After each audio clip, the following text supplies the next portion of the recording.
네. 네. 아름다운 찬양. 네. 아름다운 찬양 감사드립니다. 이제 오늘부터 5일 동안 성경 강연회를 진행하는데요. 말씀 앞에 특송을 준비를 했습니다. 특송을 들으시려면 조금 일찍 오셔야 돼요. 그래서 이 아름다운 특송도 놓치지 않고 모두가 들었으면 좋겠습니다. 그러면 먼저 우리 하나님께 기도드리고 시작하겠습니다. 기도드리겠습니다. 우리를 사랑하시는 하나님 아버지, 참으로 감사를 드립니다. 하나님을 알지 못하고 이 세상 헛된 것을 줬다가 아무런 소망 없이 살던 저희들에게 하나님의 말씀을 주시고 또 말씀 앞으로 우리의 발걸음과 마음을 인도하여 주심을 감사드립니다. 이번 한 주 동안 하나님의 말씀, 성경을 배우고자 합니다. 말씀을 전하는 부족한 입술 가운데 하나님의 능력으로, 하나님의 지혜로 채워주시고 하나님의 말씀만을 담대히 전할 수 있도록 도와주시고 말씀을 듣는 각인의 마음 가운데에도 함께해 주셔서 듣는 말씀 하나도 떨어지지 않고 우리 마음판에 새겨질 수 있도록 주 성령님께서 이번 한 주간 함께해 주시기를 간절히 바라고 또 나옵니다. 모든 것 하나님의 손길에 온전히 부탁을 드립니다. 저희를 언제나 사랑하시는 예수님의 이름으로 감사하며 기도드렸습니다. 아멘. 먼저 인사드리겠습니다. 안녕하세요. 네, 반갑습니다. 우리 성경 가지고 오셨죠? 성경 말씀을 먼저 좀 찾아보도록 하겠습니다. 이사야 40장 말씀을 보겠습니다. 성경을 잘 못 찾는 분들도 계시기 때문에 그 앞에 화면에도 말씀을 띄워드리겠습니다. 이제 성경 찾기가 좀 어려우신 분들은 앞에 화면을 봐도 좋습니다. 이사야 40장 6절입니다. 이사야 40장 6절 말씀, 6절로 8절까지입니다. 같이 읽겠습니다. 말하는 자의 소리여 가로되 외치라. 대답하되 내가 무엇이라 외치리이까. 가로되 모든 육체는 풀이요 그 모든 아름다움은 들의 꽃 같으니 풀은 마르고 꽃은 시듬은 여호와의 기운이 그 위에 불미라. 이 백성은 실로 풀이로다. 풀은 마르고 꽃은 시드나 우리 하나님의 말씀은 영영이 서리라 하라. 네.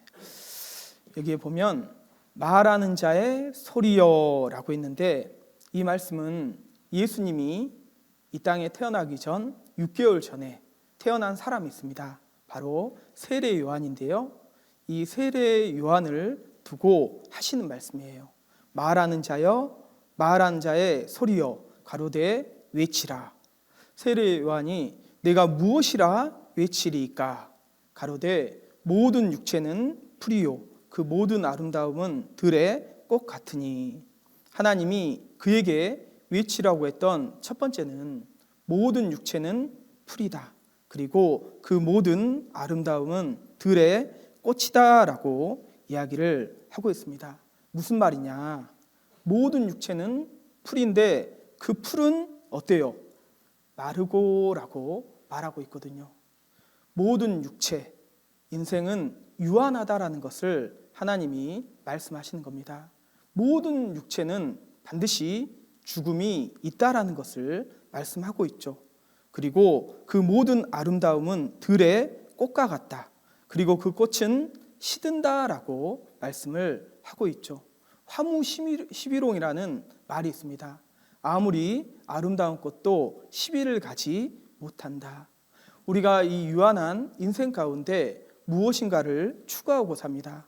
어떤 사람은 돈을 쫓아 살아가고, 어떤 사람은 권력을 쫓아 살아가고, 어떤 사람은 명예를, 어떤 사람은 지식을, 어떤 사람은 외모를, 그 무엇을 추구하더라도 이 세상 그 무엇들은 다 들의 꽃과 같다. 결국은 시들어 버린다라는 것을 말씀하고 있습니다. 인생은 헛되다라는 것을 성경은 우리에게 말씀해 주고 있는 겁니다. 그에 반해서 우리 하나님의 말씀은 영영이 서리라. 하나님의 말씀은 결코 없어지지 않습니다. 결코 헛되지 않다라고 말씀을 하고 있어요. 그래서 우리 인생이 가장 먼저 들어야 될 내용이 무엇이냐? 우리 인생은 유한하다라는 거예요. 육체는 풀과 같다라는 겁니다. 그리고 그 모든 영광, 아름다움은 들의 꽃과 같다. 헛되다라고 말씀을 하고 있는 겁니다. 그리고 그 유한하고 헛된 인생 가운데 하나님의 말씀을 우리는 들어야 돼요. 그래서 이번 한 주 동안 하나님의 말씀을 함께 좀 배워보고자 합니다. 전도서 3장도 같이 보겠습니다. 전도서 3장.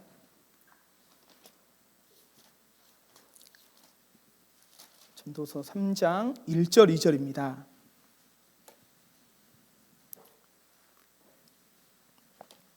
1절 2절도 같이 읽겠습니다.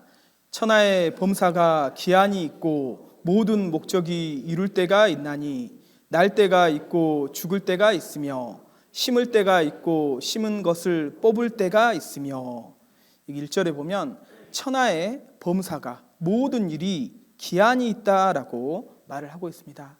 이 세상 모든 일은 기한이 있죠. 시작이 있고 끝이 있다라는 말씀이에요. 내일 자세히 배웁니다. 역사도 어때요? 계속 이어질까요? 그러지 않습니다. 역사가 시작할 때가 있고 언젠가 인류 역사가 끝날 때도 있다라고 성경은 말씀하셔요. 그리고 이 성경 강연에도 오늘 시작해서 계속하는 게 아니죠. 하루 한 2시간 정도, 그리고 금요일까지, 금요일에 끝이 납니다. 그리고 우리 인생도 유한하다라고 말씀했는데 인생도 기한이 있는 겁니다. 날 때가 있고 죽을 때가 있다라고 말씀을 하고 있죠. 그래서 우리 인생의 가장 근본적인 문제가 뭡니까? 죽음이 있다라는 거예요. 모든 사람은 반드시 한 번은 죽는다라고 말씀을 하고 있습니다. 그래서 이 죽음은 3가지의 특징이 있습니다. 그래서 우리가 먼저 이 죽음에 대해 생각을 해보려고 하는데 죽음은 3가지의 특징이 있습니다. 첫 번째 특징은 뭐냐면 누구나 죽는다는 겁니다. 죽음은 보편성을 갖고 있어요. 그리고 이 죽음은 필연성을 가지고 있습니다. 반드시 죽는다는 거예요. 누구나 반드시 한 번은 죽는다라고 성경은 이야기를 하고 있습니다. 여기 앞에 화면을 보고 히브리서 9장 27절입니다. 화면을 돌려주세요. 네, 같이 한번 읽겠습니다. 한 번 죽는 것은 사람에게 정하신 것이요 그 후에는 심판이 있으리니. 이 말씀에 한 번 죽는 것은 사람에게 정하신 것이다 라고 했는데, 세상에서 가장 정확한 대언, 당신은 반드시 죽습니다. 죽음은 누구에게나 반드시 한 번은 찾아온다는 거죠. 그런데 이 죽음은 또 3번째 특징이 뭐냐면 불예측성이에요. 예측할 수가 없는 겁니다. 호련히 갑자기 찾아오는 게 죽음이다. 그래서 태어난 것은 순서가 있지만 죽는 것은 순서가 없습니다. 그래서 전도서 9장 12절입니다. 앞에 화면을 보고 또 같이 읽겠습니다. 대저 사람은 자기의 시기를 알지 못하나니 물고기가 재앙의 그물에 걸리고 새가 올무에 걸림같이 인생도 재앙의 날이 호련히 임하면 거기 걸리느니라 했는데, 사람은 그 누구도 자기의 시기를 알지 못한다.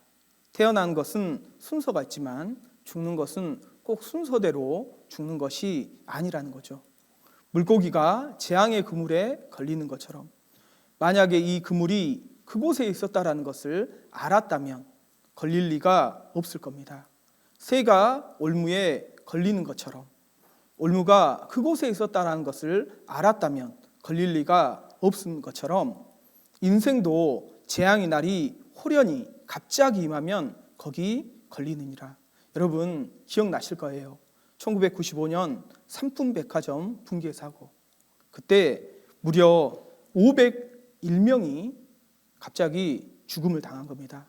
그곳에서 사고가 날 것을 알았다면 쇼핑하지 않았을 거예요. 그리고 2003년에 대구 지하철 방화 사고, 192명이 그 뜨거운 불길 가운데서 죽어갔습니다. 그리고 2014년에 세월호 침몰 사고, 그 수학여행 가던 교사와 학생들이 무려 304명이 갑자기 죽음을 당한 거예요. 이런 사고가 일어날 것을 알았다면 죽지 않겠죠. 근데 죽음이라는 것은 호련히 갑자기 찾아오는 겁니다. 그래서 성경은 이렇게 이야기를 하고 있어요. 야고보서 4장 14절입니다. 같이 읽겠습니다. 내일 일을 너희가 알지 못하는도다. 너희 생명이 무엇이뇨? 너희는 잠깐 보이다가 없어지는 안개니라. 내일 일을 너희가 알지 못하는도다. 우리는 한 치 앞도 모르는 것이 인생이다라고 이야기를 해요. 그래서 누가복음 12장 20절에 보면 이렇게 말씀하고 있어요.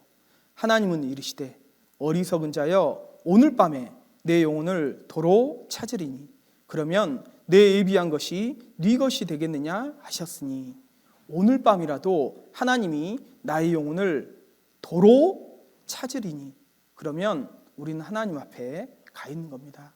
그래서 죽음이라는 것은 누구에게나 반드시 그리고 갑자기 찾아오는 것이다 라고 하는 겁니다. 잠깐 영상을 하나 볼게요.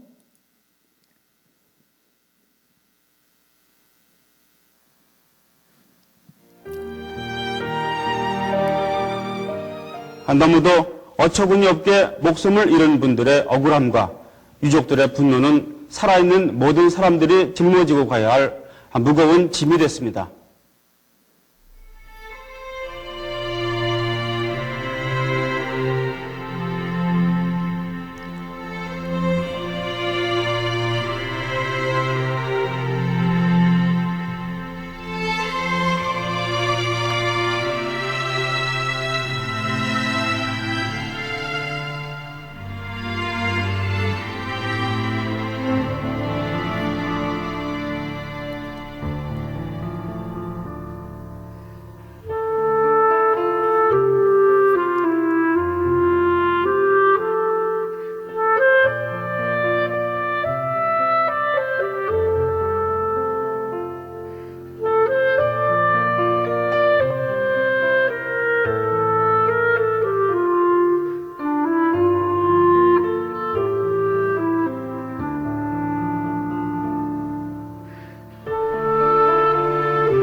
죽음은 누구에게나 찾아올 수 있는 겁니다. 그런데 성경은 그래서 이렇게 말씀하고 있어요. 전도서 7장 2절 또 같이 읽겠습니다. 초상집에 가는 것이 잔치집에 가는 것보다 나으니 모든 사람의 결국이 이와 같이 됨이라. 산자가 이것에 유심하리로다. 왜 초상집에 가는 것이 잔치집에 가는 것보다 나을까? 우리는 초상집에서 타인의 죽음 앞에서 나의 죽음을 생각해 볼 수 있기 때문입니다. 모든 사람의 결국이 이와 같이 된다라는 것을 우리는 생각해 볼 수 있기 때문이에요. 생각하지 않잖아요. 내 죽음에 대해서 여러분 생각하지 않잖아요. 그런데 우리가 초상집에 가서 그 영정사진을 보면서 나도 언젠가 이 영정사진의 주인공이 될 수 있겠구나. 나의 죽음에 대해서도 생각해 볼 수 있는 겁니다. 여러분, 나는 반드시 죽어요. 그런데 더 문제는 죽음으로 끝이 아닌 거예요. 아까 읽었던 히브리서 9장 27절에 보면 한 번 죽는 것은 사람에게 정하신 것이요 그것으로 끝이 아닌 겁니다. 그 후가 있다라고 말씀하셔요. 그 후에는 뭐가 있냐? 심판이 있으리니. 죽음 이후에 심판이 있습니다. 영원한 천국과 영원한 지옥이 있다라고 성경은 말씀하고 있어요. 이렇게 말씀을 드리면 어떤 분은 이렇게 이야기를 합니다. 무슨 천국이 있고 지옥이 있냐고. 선생님 죽어보셨냐고. 선생님 천국과 지옥 가봤냐고 라고 묻는 분들이 계셔요. 그러면 저도 되묻습니다. 선생님은 죽어보셨냐고. 선생님은 천국과 지옥 가봤냐고. 모르면서 말하면 안 되는 거예요. 한번 알아봐야 되는 겁니다. 그래서 아까 읽었던 전도서 3장 1절 2절에 보면 천하의 범사가 기한이 있다라고 말씀을 했죠. 그리고 모든 목적이 이룰 때가 있나니라고 했는데 이 세상 모든 일은 기한이 있고요. 그 기한 안에 목적이 있는 거예요. 그래서 이 세상 모든 일에는 목적이 있습니다. 농부가 땅에 씨를 뿌리죠. 여름에 땀을 뻘뻘 흘리며 씨를 뿌립니다. 그 목적이 뭐예요? 열매를 보기 위해서죠. 올림픽에 출전하는 운동선수가 땀을 뻘뻘 흘리며 훈련하고 또 여러 가지 또 연습을 합니다. 그 목적이 뭘까요? 올림픽에서 금메달을 따기 위해서. 우리가 이번 한 주 동안 성경을 배울 거예요. 성경을 왜 배워야 될까? 지금까지 성경 모르고 살았어도 사는데 별 지장 없었는데 왜 굳이 시간을 내서 성경을 배워야 될까? 우리 교회 교인 되라는 거 아니에요. 성경을 배워야 될 가장 궁극적인 목적이라는 게 있는 겁니다. 그 목적이 뭐냐? 성경에는 이 성경을 배우는 목적은 영생을 얻기 위함이다라고 말씀을 하고 있어요. 영생이 뭘까요? 영원한 생명을 말하는 거예요. 이 땅에서 우리는 반드시 한 번은 죽습니다. 그러면 어떻게 영원히 살 수 있을까? 이 땅에서 사는 것이 아니에요. 천국에서 하나님과 함께 영원히 사는 삶이 있다. 그 영생을 얻기 위해서 우리는 반드시 성경을 공부해야 된다라고 말씀을 하고 있습니다. 요한복음 5장 39절입니다. 같이 읽겠습니다. 너희가 성경에서 영생을 얻는 줄 생각하고 성경을 상고하거니와 이 성경이 곧 내게 대하여 증거하는 것이로다.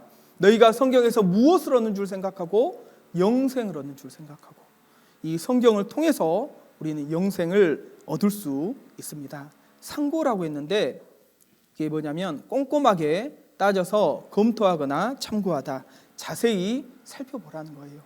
우리가 성경을 자세히 살펴보고 영생을 얻을 수 있습니다.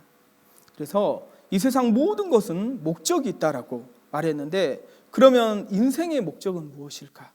내 삶의 목적은 무엇일까?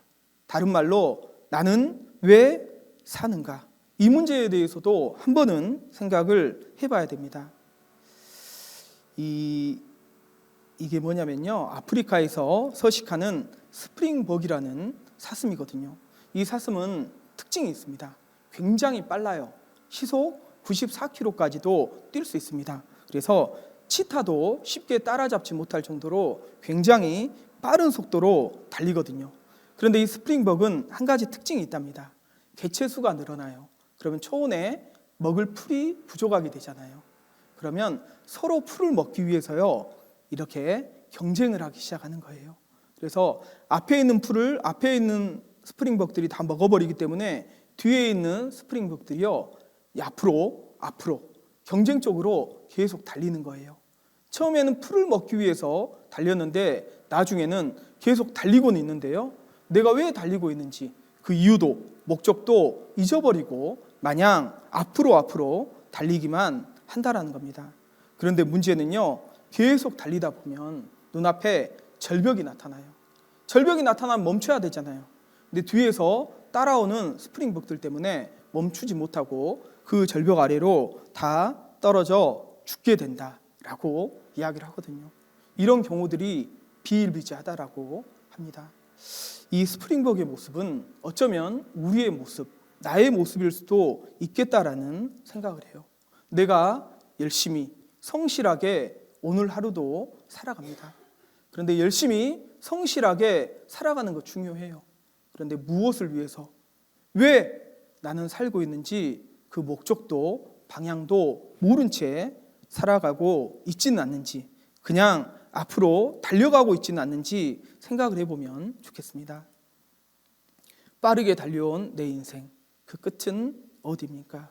언젠가 우리는 태어났다가 결국에는 죽음으로 달려가고 있는데, 중요한 것은 속도가 아니라 방향이라고 말씀을 하고 있어요.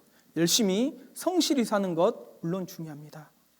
바르게 올바르게 사는 것 물론 중요해요. 그런데 더 중요한 것은 내가 왜 사는가, 내 인생의 목적을 아는 것이 더 중요한 거예요.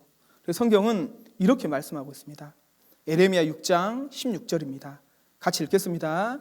여호와께서 이같이 말씀하시되 너희는 길에 서서 보며 옛적 길 곧 선한 길이 어디인지 알아보고 그리로 행하라. 너희 심령이 평강을 얻으리라 했는데, 너희는 길에 서서 보며, 이 길은 인생길을 말하는 거예요. 길에 서서 보며라고 했는데 인생길 가운데 잠깐 멈춰서서 봐야 될 게 있습니다. 옛적 길, 그 선한 길이 어디인지 알아보라는 거예요. 내가 지금 가고 있는 길이 정말 옳은 길인지 맞는 길인지 한번 잠깐 서서 알아보라라고 말씀을 하고 있습니다. 그리고 그리로 행하라. 그러면 너희 심령이 평강을 얻으리라. 이 세상이 주지 못하는 진정한 평강, 행복을 하나님이 주시겠다라고 말씀을 하고 있는 겁니다. 한 번쯤은 생각을 해봐야 돼요. 나는 왜 사는가? 이 박진영 씨 잘 아는데요. 그분이 이렇게 또 이야기를 했습니다. 잠깐 볼게요. 어른들한테 배운 행복의 조건은 열심히 해서 자기 분야에서 성공할 것, 그다음에 좋은 사람을 만나서 가정을 꾸릴 것. 네, 그렇죠. 이러면 이제 이게 행복이다. 근데 이게 다인가 싶은 거예요. 왜냐하면 죽음이라는 게 와요. 갑자기 죽을 수도 있잖아요. 오히려. 그렇죠. 네. 그럼 이 죽음이란 문제를 언제까지 외면할 건가? 처음으로 뒤늦게 사춘기라는 게 왔어요. 우리는 다 두 가지를 배워요. 열심히 살아라, 올바르게 살아라. 근데 왜? 결국 우리가 인생을 길이라고 말하는데, 인생 길이라고 보통 말하잖아요. 그러면 길이라는 게 시작이 있고 끝이 있는데, 시작은 태어나는 거고 끝은 죽음인데, 시작과 끝이 규명이 안 되면 중간은 흔들리는 거잖아요. 왜 태어난지 몰라, 죽어서 어디 가는지 몰라, 근데 살자. 그러면 흔들리잖아요, 계속. 왜 내가 열심히 해야 되지? 혹은 왜 살아야 되지에 대한 질문. 이 문제를 내가 해결해야겠다 싶은 거예요. 네, 우리는 인생길을 살아가고 있습니다. 시작이 있고 끝이 있죠. 그런데 그 인생의 목적도 있다라고 분명히 말씀하시는데, 여러분은 여러분의 인생의 목적을 아십니까? 성경을 통해서 잠깐 멈춰서서 이번 한 주 동안 알아보자는 거예요. 나는 왜 이 세상을 살고 있는지. 여호와께서 가라사대 내가 너희 앞에 생명의 길과 사망의 길을 두었노니 라고 말씀하고 있는데, 하나님이 모든 인생 앞에 두 길을 두셨습니다. 생명의 길과 사망의 길, 영원한 천국으로 가는 길, 그리고 영원한 지옥으로 가는 길. 나는 지금 어디로 가고 있는지 잠깐 서서 알아봐야 됩니다. 나는 어디로 가고 있는가? 그래서 이번 한 주는 내 인생의 쉼표를 찍는 시간이에요. 잠깐 서서 알아보시게요. 열심히 살아오셨잖아요. 바쁘게 살아오셨잖아요. 중요합니다. 한 번은 알아보고 살자는 거예요. 그래서 먼저 이제 알아볼 것은, 정말 그러면 그 하나님이란 분이 계실까 대해서 생각을 좀 해보겠습니다. 많은 사람이 하나님이 없다, 하나님이 안 계시다라고 생각을 해요. 왜 하나님이 없다라고 생각하냐라고 물어보면 이제 몇 가지 답변들을 하는데요. 그 주로 사람들이 하나님이 안 계시다라고 생각하는 그 생각들을 정리해 봤습니다. 첫 번째, 하나님이 없다고 생각하는 이유. 첫 번째는요, 눈에 안 보이기 때문에. 하나님 눈에 보이지 않잖아요. 그래서 없다라고 생각하는 사람들이 많습니다. 그런데 어때요? 하나님이 눈에 안 보이기 때문에 없다라고 생각하는 것은 어리석은 거예요. 왜냐하면 이 세상에는 눈에 보이는 것들만 있는 게 아니라 눈에 보이지 않는 것들도 정말 많이 있거든요. 보이지 않기 때문에 없다라고 생각하는 것은 어리석은 겁니다. 하나님이 이 세상을 만들 때 보이는 것들과 보이지 않는 것들을 만드셨다라고 말씀을 하고 있어요. 예를 들어 볼게요. 공기 눈에 보입니까? 안 보입니까? 안 보이잖아요. 근데 우리가 살고 있다라는 것은 공기가 있다라는 증거죠. 소리 눈에 보여요? 안 보여요? 안 보이잖아요. 그러나 지금 듣고 계시잖아요. 여러분 손을 한번 펴보셔요. 손에 세균이 있을까요? 없을까요? 안 보이잖아요. 그런데 너무 작아서 안 보이는 것 뿐이에요. 현미경을 통해서 보면 세균이 있다라는 것을 알게 되는 거죠.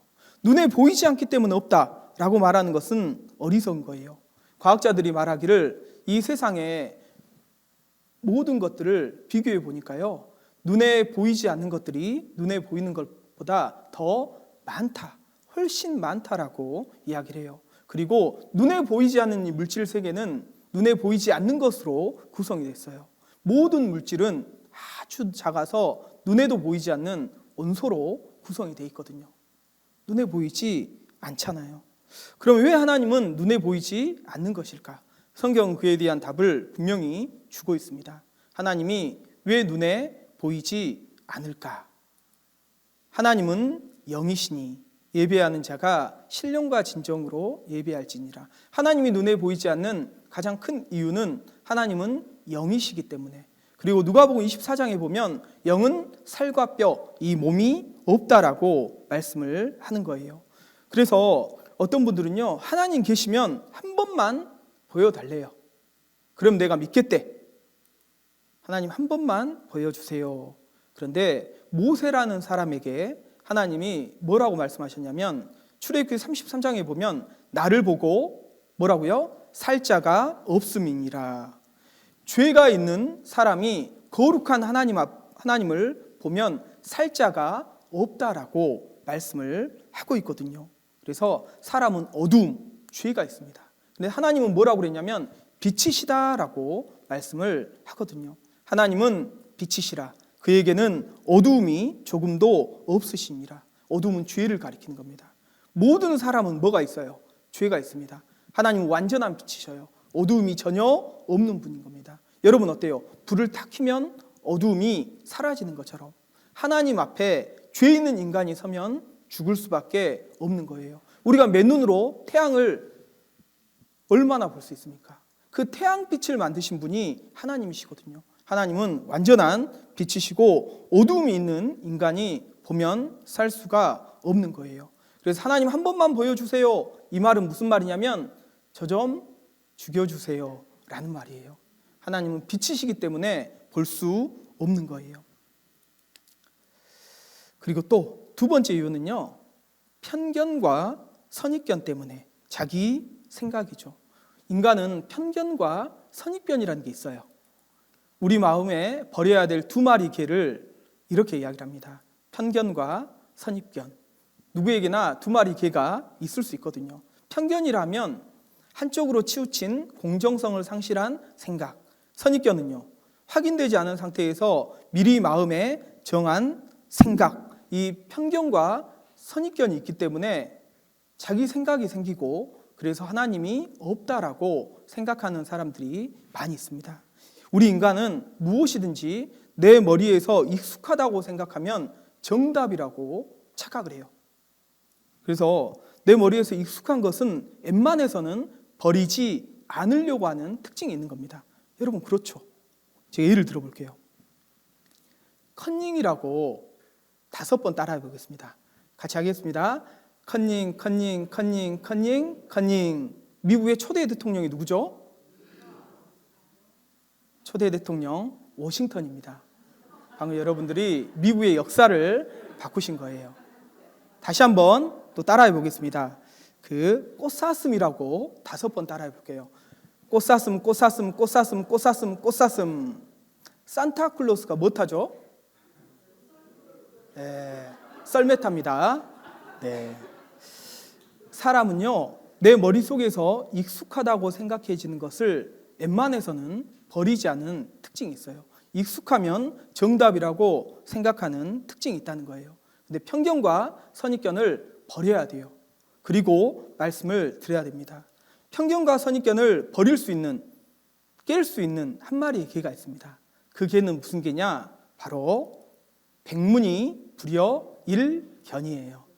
네, 100번 듣는 것이 한 번 보는 것만 같지 못하다. 그래서 일단은 한번 알아보자는 거예요. 성경을 한번 배워보고, 그리고 다 배워본 다음에 하나님이 있느니 없느니 말해도 늦지 않는 겁니다. 하나님이 계시다는 증거는 너무나 많이 성경에 있는 거예요. 그리고 세 번째 이유는요, 악인이 형통하기 때문에. 많은 사람들이 하나님이 없다라고 생각하는 이유 중에 하나가 뭐냐면 이 세상이 불공정하다. 그리고 이 세상에 악한 사람들이 많고, 정말 하나님이 계시다면 어때요? 그 악인이 벌을 받아야 되는데 이 악한 사람들이 당장 벌을 받지 않기 때문에 오히려 악인들이 더욱 잘 사는 거 보니까 하나님 없다라고 생각하는 사람도 많이 있는 겁니다. 그런데 하나님이 안 계셔서 당장 그 악인에게 벌을 내리지 않는 것이 아닌 거예요. 성경에 보면 하나님의 마음이 잘 드러나거든요. 하나님의 마음은 뭐냐면 하나님은 모든 사람이 구원을 받으며 진리를 아는 데 이르기를 원하시느니라. 모든 사람, 악인도 회개하고 돌이키고 구원받기를 원하는 것이 하나님의 마음인 거예요. 오직 너희를 대하여 오래 참으사 아무도 멸망치 않고 다 회개하게 이르기를 원하시느니라. 모든 사람, 그리고 다예요. 악인을 당장 형벌하지 않는 것은 기회를 주시는 거예요. 근데 끝까지 그 기회를 뿌리친 사람은요, 하나님의 형벌을 받는 거예요. 이 땅에서도 받지만 궁극적인 형벌은 죽음 후에 하나님 앞에서 영원한 형벌, 지옥이 있는 겁니다. 여러분, 이 세상이 불공정하잖아요. 악인이 잘 되고 형통하잖아요. 그래서 하나님은 계셔야 하는 거예요. 하나님은 계십니다. 진짜 심판은 죽음 이후에 모아서 영원한 지옥에서 형벌이 있는 거예요. 그리고 또 기독교인들 때문에 하나님을 믿는다고 하는 사람들, 기독교인들 때문에 또 하나님을 못 믿는 분들도 많이 계셔요. 하나님을 믿는다고 하면 오히려 착하게 그리고 선하게 살아야 되는데 그렇지 못하는 거예요. 오히려 하나님 안 믿는 사람들보다 더욱 악하게 사는 모습 보고요, 너희들 삶 보니까 하나님 없다라고 말을 하는 겁니다. 그 인도의 정신적, 민족적 지도자인 마하마트 간디가 이런 얘기를 했습니다. 저는 예수님을 좋아하지만 기독교인은 좋아하지 않습니다. 기독교인들과 예수님은 너무나 딴판이기 때문입니다. 그래서 예수님은 좋아하지만 기독교인들은 좋아하지 않는다. 왜냐하면 그들의 삶을 보니까 하나님 없다라고 생각하는 거예요. 근데 성경은 사람 보고 믿으라고 하지 않았거든요. 뭘 보고 믿으라고요? 하나님의 말씀, 성경 보고 믿으라고 말씀하십니다. 그리고 5번째 이유는요, 죄가 많기 때문에.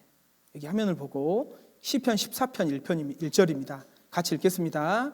어리석은 자는 그 마음에 이르기를 하나님이 없다 하도다. 저희는 부패하고 소행이 가증하여 선을 행하는 자가 없도다 했는데, 어리석은 자는 그 마음에 이르기를 하나님이 없다 하도다. 실제 하나님이 없어서 없다고 하는 게 아닌 거예요. 하나님이 없었으면 하는 마음에 하나님이 없다라고 여기는 겁니다. 왜요? 저희는 부패하고 소행이 가증하여 선을 행하는 자가 없도다. 한마디로 뭐 때문에? 죄 때문에. 죄가 있고요. 정말 하나님이 계시다면 그 죄에 대한 책임을 물으실 것을 알기 때문에 하나님이 없어서 없다라고 하는 게 아니라 하나님이 없었으면 좋은 거예요. 그래서 무신론이라는 사상이 나온 겁니다. 하나님 안 계셨으면 좋겠다라고 생각하는 거예요. 예를 들어보면 우리가 운전을 하고 가다가요, 어때요? 신호가 이제 바뀌었는데 멈춰야 되는데요, 신호를 위반하고 급한 마음에 걷는 겁니다. 그러면 경찰관이 있기를 바래요, 없기를 바래요? 그 순간만큼은 없기를 바라는 마음이 간절하잖아요. 근데 꼭 그때 경찰관이 있습니까, 없습니까? 기다리고 있거든요. 마치 이와 같은 거예요. 우리가 죄가 있고, 그리고 하나님이 계시다면 반드시 그 죄에 대한 심판이 있다라는 것을 우리 양심이 알거든요. 그래서 하나님이 없었으면 좋겠다, 이런 마음인 거죠. 여기 보면 리처드 도킨슨이라는 그 대표적인 진화론자입니다. 여기 그가 이제 이렇게 이야기를 했어요. 아마도 하나님은 안 계실 것이다. 그러니까 지금 걱정을 멈추고 인생을 즐겨라라고 이야기를 하는 겁니다. 하나님 안 계시면 마음대로, 내 마음에 원하는 대로, 내 눈이 보는 대로 마음대로 살아도 되잖아요. 어차피 이 세상이 전부고 이 세상 이후에 심판도 없다면 내 마음대로 살아도 되잖아요. 그래서 이렇게 이야기합니다. God is nowhere. 하나님은 그 어디에도 계시지 않는다. 그런데 하나님은 뭐라고 얘기를 하냐면 God is now here. 하나님은 지금 여기에도 계시는 거예요. 하나님 없다고 하는 사람들, 그 하나님 앞에 반드시 서는 날이 있다라는 것도 기억을 했으면 좋겠습니다. 그러면 눈에 보이지 않는 그 하나님을 우리가 어떻게 알 수 있을까? 그 방법이 뭐냐면 바로 성경입니다. 요한복음을 찾겠습니다. 같이 찾아보겠습니다. 요한복음 1장입니다. 요한복음 1장 1절 말씀. 같이 읽겠습니다. 태초에 말씀이 계시니라. 이 말씀이 하나님과 함께 계셨으니 이 말씀은 곧 하나님이시니라. 이 말씀은 엄청난 말씀이에요. 이 말씀은 곧 하나님이다. 눈에 보이지 않는 하나님이 어떤 분인가? 우리는 이제 그것을 생각을 해보고 있습니다. 하나님은 어떤 분일까? 하나님은 눈에 보이지 않거든요. 그래서 하나님 없다라고 생각하는 사람이 너무나 많습니다. 근데 이 말씀은 곧 하나님이라고 했어요. 눈에 보이지 않는 하나님을 우리가 어떻게 믿을 수 있을까? 이 성경 말씀을 통해서 하나님을 믿을 수 있습니다. 그래서 하나님을 믿는 게 뭐냐? 말씀을 믿는 거예요. 하나님을 대하는 게 뭐냐? 말씀을 대하는 겁니다. 하나님을 우리가 어떻게 알 수 있을까? 이 성경 말씀을 통해서 알 수 있는 겁니다. 이 성경을 통해서 우리는 눈에 보이지 않는 하나님을 볼 수 있어요. 이 성경이 몇 권이죠? 구약이 39권, 신약이 27권, 성경이 66권이거든요. 이 66권. 우리는 이 66권의 성경을 통해서 하나님을 볼 수 있습니다. 마치 66권의 성경은 하나님을 보는 안경과 같아요. 뭐가 좋아요? 안경. 예, 하나님 눈에 보이지 않잖아요. 그 눈에 보이지 않는 하나님을 볼 수 있는 특수 안경과 같은 게 바로 성경인 겁니다. 그래서 이번 한 주 동안 우리가 성경을 통해서 하나님이 정말 계신지 안 계신지를 한번 볼 거예요. 그러면 이 성경은 어떤 책이냐? 이 성경에 대해서 간단하게 좀 살펴보면 인류 역사는 크게 두 부분으로 나뉘어요. 나누는 기준이 누구냐면 예수님입니다. 예수님을 기준으로 예수님 오기 전을 BC, Before Christ, 주 전, 기원 전이라고 그래요. 그래서 역사를 뒤로 셉니다. 그리고 예수님 오신 후를 아노 도미니, 라틴어로 예수님 오신 후 주, 기원 후라고 그래요. 지금 우리는 2023년을 살고 있죠. 예수님 오신 지 몇 년째다? 2023년이다. 인류 역사를요 나누는 것이 예수님이에요. 예수님은 역사의 주인공이십니다.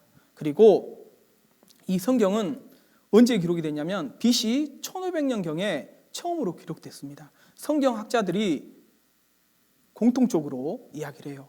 첫 번째 성경은 BC 1500년경에 기록됐다. 창세기, 출애굽기, 레위기, 민수기, 신명기, 그리고 욥기 성경. 이런 성경들은 지금으로부터 약 3500년 전에 기록이 된 겁니다. 그리고 가장 마지막 성경 요한계시록은 이제 사도 요한이 반모섬에서 AD 95년 약 100년경에 기록이 됐어요. 그래서 예수님 오시기 전의 성경을 구약 성경이라고 그러고 39권, 예수님 오신 후 성경을 신약 성경이라고 그러고 27권, 합히 66권이에요. 그런데 이 기록 기간을 보면 BC 1500년경부터 AD 100년경까지 기록이 됐기 때문에 무려 1600년 동안 성경이 기록이 된 겁니다. 이렇게 오랜 시간 동안 기록된 책은 없어요. 기록 기간만 봐도 이 책은 보통 책이 아니라는 것을 우리는 알 수 있죠. 근데 1600년 동안 기록이 됐다면 한 사람이 기록할 수 있을까요, 없을까요? 없죠. 1600년 동안 살 수 있는 사람은 없으니까. 그래서 여러 명이 기록을 한 거예요.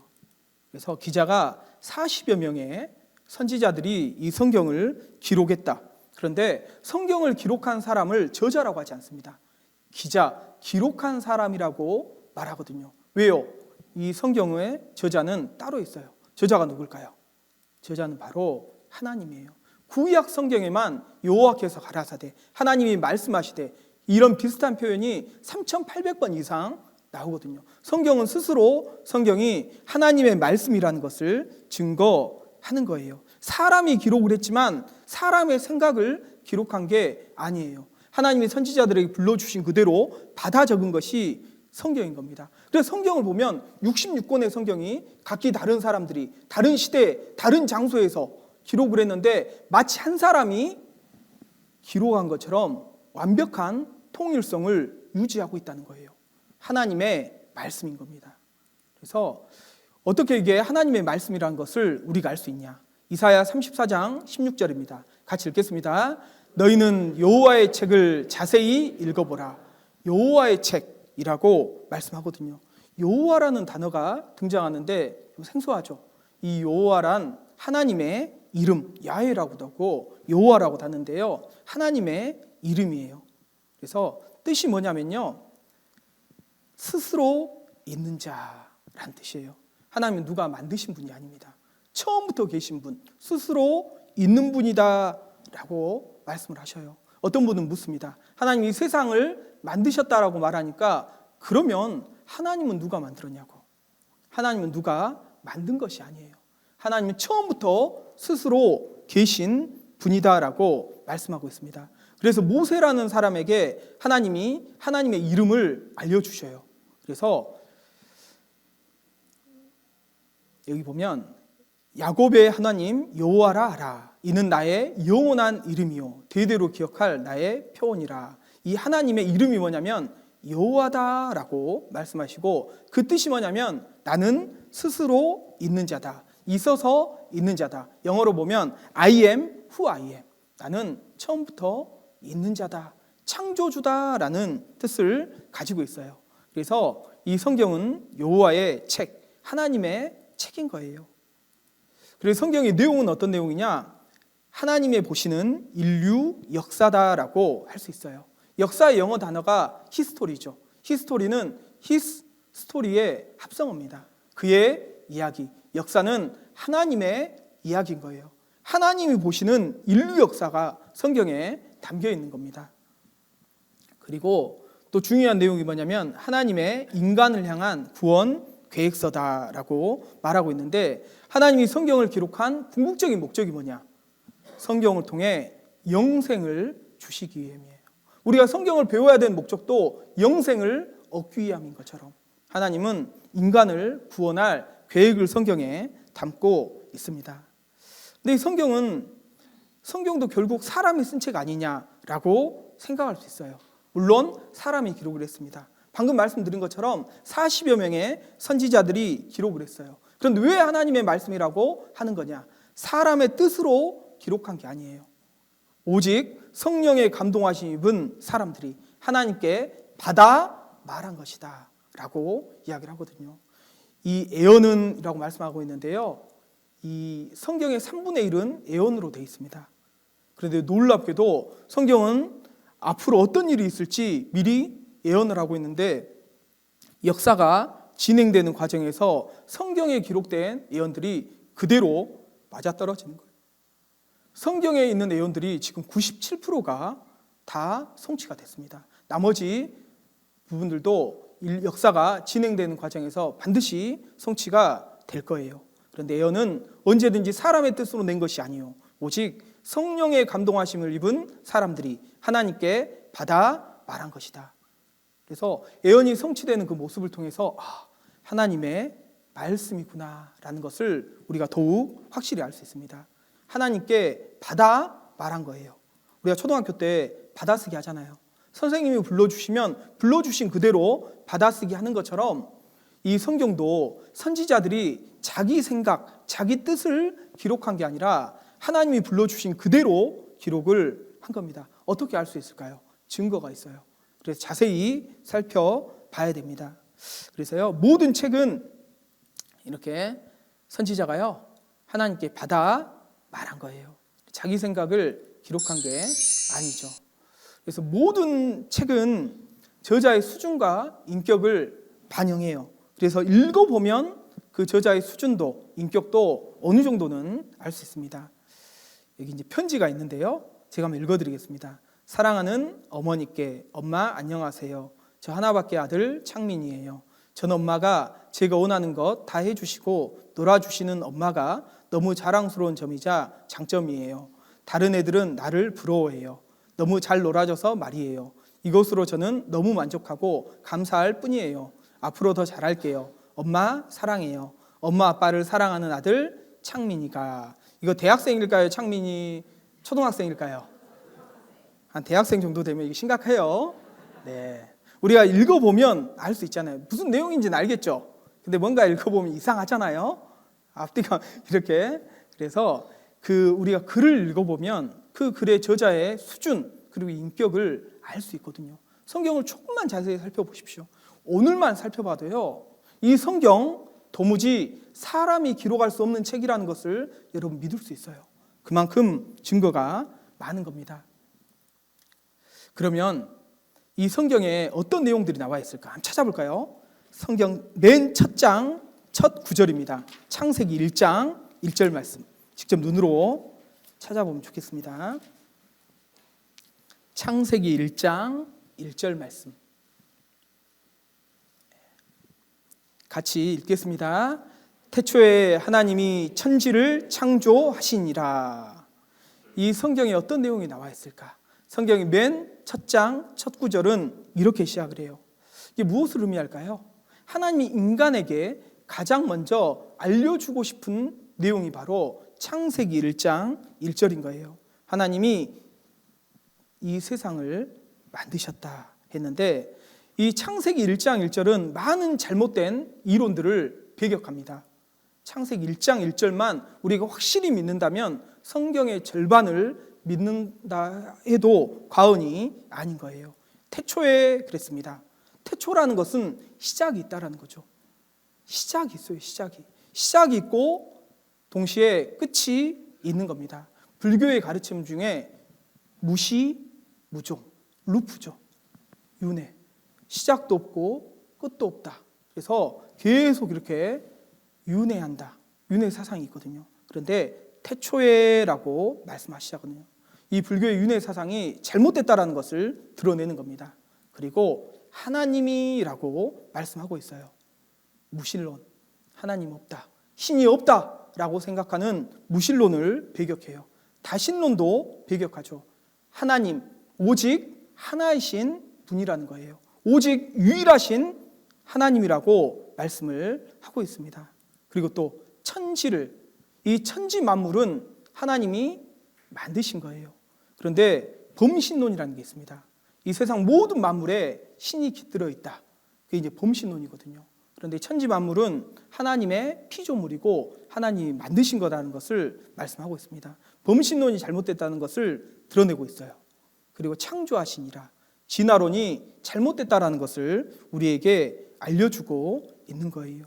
그러면 정말 하나님이 창조주라는 증거들이 있을까? 그걸 살펴봐야 되는데 5분 쉬었다가 하겠습니다. 5분만 좀 쉬겠습니다. 그 옆에 계신 분들 잠깐 이렇게 안마 좀 해주시면 좋겠습니다.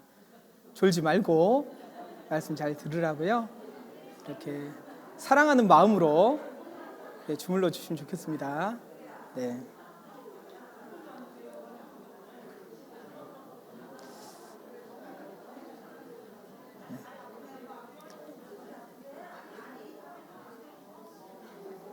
네. 이어서 이제 시작하겠습니다. 네. 성경은 하나님이 어떤 분이신가? 하나님이 창조주라는 것을 우리에게 먼저 말씀을 하셔요. 그런데 하나님이 창조주라고 주장만 해서는 우리가 믿을 수는 없을 겁니다. 창조주라는 증거가 있을까라는 것을 이제 살펴보는데요. 창조주라는 증거가 정말 있을까? 이 세상 만물을 보면 정확한 질서와 규칙이 있어요. 그리고 질서와 규칙이 있다는 것은 그 질서와 규칙을 부여하신 인격체가 있다는 것을 우리에게 드러내는 겁니다. 그래서요, 이 우주 만물을 보면 정확한 질서와 규칙이 있는데 제가 이렇게 보면서 신기했던 것들이 있습니다. 이야, 정말 놀랍다라는 게 있는데요. 그게 뭐냐면 달이에요, 달. 여러분, 달 있잖아요, 달. 과학자들이 달을 연구하다가 깜짝 놀란 것이 있대요. 일식 알아요, 일식? 일식이 뭐냐면 달이 태양을 지구에서 봤을 때 완벽하게 가리는 것을 일식이라고 그러거든요. 일식은 개기일식이 있고 부분일식이 있는데요. 그 개기일식, 달이 그 태양을 완벽하게 가리는 개기일식은 어떻게 생길까? 이걸 연구하다가요, 깜짝 놀란 거예요. 잠깐 이거 볼게요.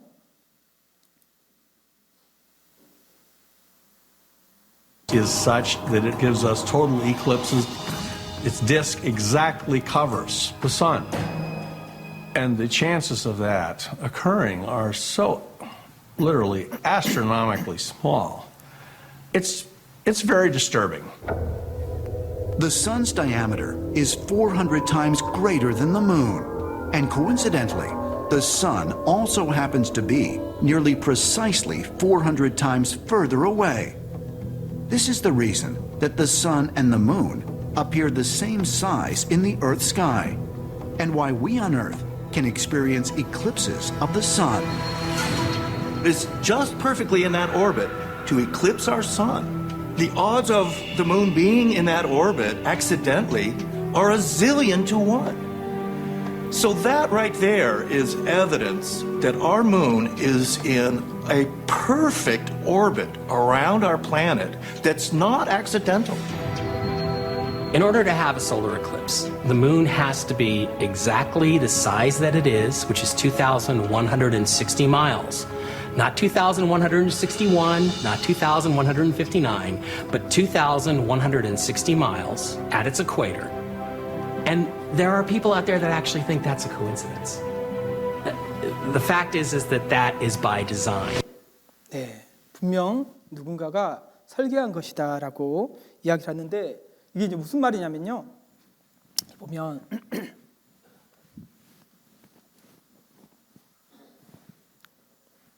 이제 지구가 있고요. 우리가 사는 지구가 있고 그리고 지구 38만 킬로 떨어져서 달이 지구 주위를 돌고 있죠. 돌고 있는데요. 그리고 1억 5천만 킬로 떨어져서 태양이 있습니다. 태양도 공전하고 있고 지구도 자전하며 공전하고 있는데 이게 일직선상에 딱 서는 거죠. 그런데 이 일식이 일어나려면 그러니까 지구에서 봤을 때요. 달이 태양을 완벽하게 가리기 위해서 일식이 일어나려면 어떤 조건이 필요하냐면 이 지구에서 달까지의 거리를 1이라고 했을 때요. 지구에서 태양까지의 거리가 정확하게 400배입니다. 정확하게 400배예요. 그리고 달의 지름을 아까 3,476km라고 했는데 1이라고 했을 때요. 태양의 지름은 정확하게 400배인 거예요. 이게 1km라도 거리라든가 지름이라든가 1km라도 오차가 일어나면 결코 개기일식은 일어난다, 일어나지 않는다. 일어나지 않는다. 그래서 과학자들이 연구해 보면서 놀라운 거예요. 이거는 분명히 누군가가 설계한 게 아니면 개기일식은 일어날 수가 없다란 말이거든요. 누군가가 거기에 부여한 게 있습니다. 그래서 이게 우연일까요? 결코 우연이 아닌 거예요. 그리고 이 자연계에서 생명체를 보면요, 또 우연이라 하기에는 너무나 신기한 것들이 많이 있어요. 특별히 여기에 새의 부화일수를 보면요, 놀라운데요. 참새나 제비 있잖아요. 참새나 제비는 이제 알을 낳고 부화하기까지 평균 며칠 정도 걸리는 줄 아셔요? 14일이 걸립니다. 2주가 걸리죠. 2주가. 그리고 그보다 좀 더 큰 닭은 몇 주 걸릴까요? 며칠 걸릴까요? 21일, 3주가 걸리거든요. 조금 더 큰 오리는요, 28일, 이제 좀 감이 잡히죠? 4주. 그 다음에 조금 더 큰 거위는요, 이제부터는 산수예요. 35일. 그리고 조금 더 큰 타조는요, 42일. 네. 뭔가 특징이 있지 않습니까? 7의 배수라는 거예요. 그래서 그 강아지나 고양이도 임신해서 새끼를 낳는데요, 며칠 걸리냐면 평균 63일 걸린대요. 9주. 그리고 여자의 월경 주기가 28일, 4주거든요. 그리고 여자가 아이를 임신해서 낳기까지 평균 280일이 걸려요. 그러잖아요. 이게 우연일까? 결코 우연이 아닌 거예요. 다 하나같이 뭐의 배수예요? 7의 배수거든요. 7은 하나님의 수고, 생명의 수입니다. 대저 생명의 온천이 주께 있사오니라고 했는데, 생명은 누가 주신 것이라는 것을 하나님이 이 부활일수를 통해서 알게 하시냐면, 모든 생명은 하나님이 주시는 거라는 것을 인간에게 알게 하신 것이다라는 생각이 들어요. 진화론자들은요, 이거 설명을 못하는 거예요. 이게 어떻게 설명이 되겠어요? 하나님이 생명체를 만드셨다라고 말하는 겁니다. 그래서 하나님은 사람에게 2권의 책을 주셨다. 그 2권 중 한 권은 만물이고 또 한 권은 성경이다. 갈릴레오 갈릴레이가 이런 얘기를 했거든요. 그래서 성경을 우리가 배우지 않아도 이 만물을 연구해 보면 그 만물 가운데 정확한 질서와 규칙이 있다. 그것은 창조주가 있다라는 증거죠. 그래서 창조물 속에 일정한 질서와 규칙이 있다는 것은 모든 창조물은 한 분의 솜씨다라는 것을 드러내는 겁니다. 그런데 이것만으로 하나님이 창조주라고 믿기는 부족해요. 왜냐하면 어떤 인격체가 이 세상 만물을 만들었다는 것은 알 수 있죠. 그런데 그분이 성경에 기록된 여호와 하나님이라는 것을 우리가 어떻게 믿을 수 있을까? 더 놀라운 것은 성경 속에 여러 창조의 증거들을 담아두고 있다라는 겁니다. 이 모든 것을 설계한 존재가 여호와 하나님이라고 성경은 말씀을 하고 있어요. 그리고 그 증거들이 있습니다. 과학기술이 발달하면서 성경에 기록된 창조의 증거들이 사실이라는 것이 드러나고 있어요. 너무나 많이 있습니다. 다 보여주기에는 시간이 부족해요. 그중에 이제 몇 가지, 제가 성경을 공부해 보면서 너무나 마음에 놀라웠던 그것들 몇 가지만 좀 보여드릴게요. 욥기 성경에 보면 욥기는 과학의 총서라고 할 수 있거든요. 지금 현대 과학이 규명해낸 사실을요, 지금으로부터 3,500년 전에 기록된 욥기 성경에 수없이 많이 기록을 하고 있어요. 그 중에 놀라웠던 게 욥기 26장 7절입니다. 같이 한번 읽겠습니다. 그는 북편 하늘을 허공에 펴시며 땅을 공간에 다시며. 여기 보면 그는이라고 했는데 여기 6절에 보면 하나님이시거든요. 하나님이 북편 하늘을 허공에 펴시며라고 말씀을 하고 있어요. 하나님이 우주를 만드셨다면 우주에 대해서 가장 잘 알고 있어야 될 겁니다. 근데 성경에는 우주와 지구에 대한 비밀이 무더기로 기록이 돼 있어요. 근데 과학 기술이 발달하면서 그 비밀들이 하나씩 드러나고 있거든요. 그래서 하나님이 북편 하늘을 허공에 펴셨다라고 했는데 이게 무슨 말이며 이 말씀이 사실일까 생각을 해보겠습니다. 허공이란 빌공이거든요. 텅 비어있는 공중이다. 그래서 북편 하늘에 북쪽에 있는 그 우주가 텅 비어있다.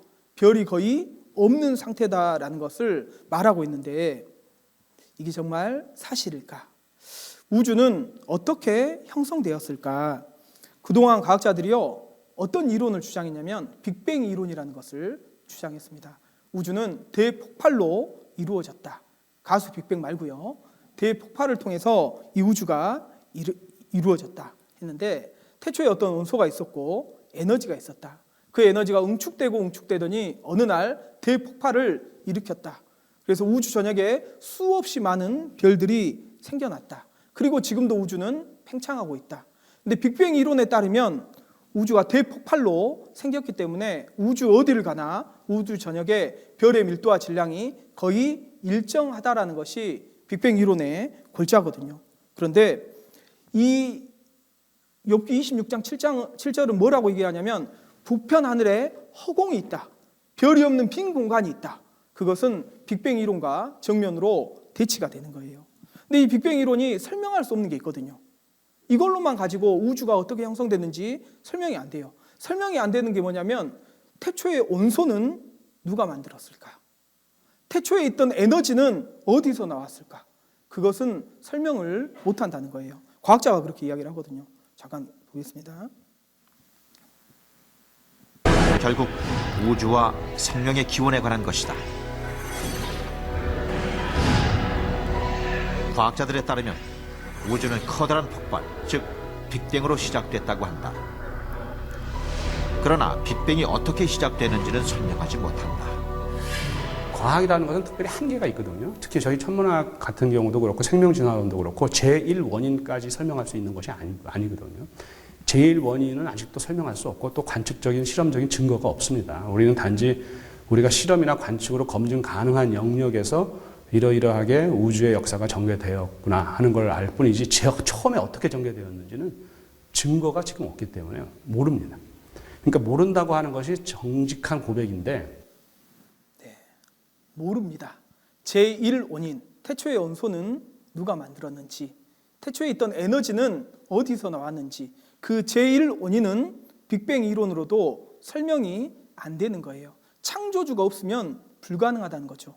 그리고 이 빅뱅 이론이 틀렸다라는 것을 드러내는 게 이 말씀이거든요.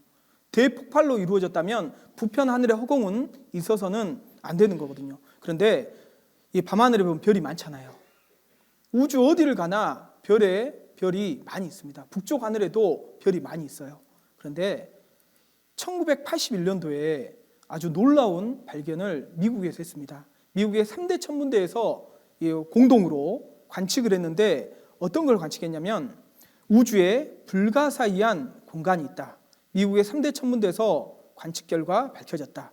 북두칠성 뒤에 지름이 3억 광년인 별도 별로 없이 텅 빈 공간, 허공이 발견이 된 거예요. 그 공간이 우주의 1% 정도 된다고 합니다. 우리가 속한 이 은하계, 약 1천억 개의 별로 구성된 이 은하가 2,000개는 들어갈 수 있는 어마어마하게 큰 공간이다. 그런데 북쪽 하늘이거든요. 북두칠성 뒤면 남쪽 하늘이에요? 북쪽 하늘이에요? 다른 건 몰라도 북두칠성은 알 거 아니에요. 국자 모양. 그게 북쪽 하늘이거든요. 근데 이 북쪽 하늘에 빈 우주 공간이 있다라는 거예요. 근데 빅뱅 이론에 따르면 이런 빈 공간이 있어서는 돼요, 안 돼요? 안 되는 거예요. 대폭발로 이루어졌기 때문에 북쪽 하늘만 빈 공간이 있어서는 안 돼요. 근데 이렇게 큰 우주 공간이 지름이 3억 광년이니까요. 빛이 3억 년 동안 간 거리거든요. 빛은 1초 똑딱한 동안 지구를 7바퀴 반을 돌아요. 시속 30만 킬로로 달리거든요. 근데 빛의 속도로요. 어때요? 1초에 초속 30만 킬로. 3억 년 동안 간 거리가요. 텅 비어 있다는 거예요. 별이 없다는 겁니다. 이게 설명이 되냐고요. 그런데 더 놀라운 것은 지금으로부터 3,500년 전에 청동기 시대, 이 망원경도 없던 그 시대에 욥이라는 선지자가요. 욥기 성경에 북편 하늘에 허공을 펴시며라는 말씀을 기록했다는 겁니다. 이건 사람의 머리에서 나온 얘기가 아니에요. 누구 말씀이에요? 하나님의 말씀. 하나님이 욥이라는 선지자에게 불러주신 대로 그대로 받아 적은 거예요. 하나님은 어떻게 하셨을까요? 하나님이 설계하셨거든요. 하나님이 처음부터 우주를 만들 때요. 북쪽 하늘에는 빈 공간을 뚫어놓은 거예요. 그리고 우리 시대는 과학이 발달하고 천문학이 발달하고 이것이 증거로 드러나고 믿을 수 있도록 해놓으신 겁니다. 이건 우리 시대를 위한 말씀이에요, 여러분. 북편 하늘에 허공을 펴시며. 이거 사실이에요, 거짓이에요? 사실이잖아요. 우주를 만드신 분이 누굴까요? 하나님이라고 말씀을 하는 거예요. 그리고 또 신기한 게 욥기 38장 31절에 보면 묘성과 삼성에 대해서도 언급을 하고 있거든요. 저는 이것도 놀랍더라고요. 같이 읽겠습니다. 내가 묘성을 메어 떨기되게 하겠느냐, 삼성의 띠를 풀겠느냐. 이 묘성은요, 플레아데스 성단이라고 합니다. 동양에서는 육광성, 서양에서는 이제 플레아데스 7잠의 별이라고 불리는데요. 육안으로 보면 6개 내지 7개 정도밖에 별이 보이지 않아요.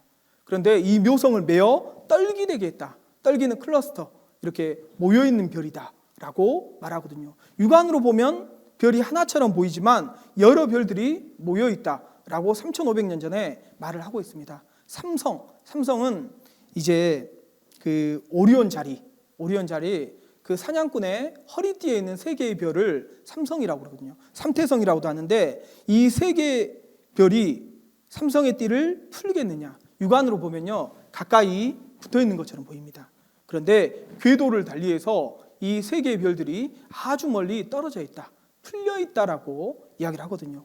근데 그게 우리 시대에 사실로 드러난 거예요. 예, 보셔요. 이 묘성은요, 황소자리 어깨 부분에 있는 별들이거든요. 근데 플레아데스 성단이라고 그러고, 그리고 이 삼성은요, 이 오리온 자리 사냥꾼의 허리띠에 있는 3개의 별을 삼성이라고 그래요.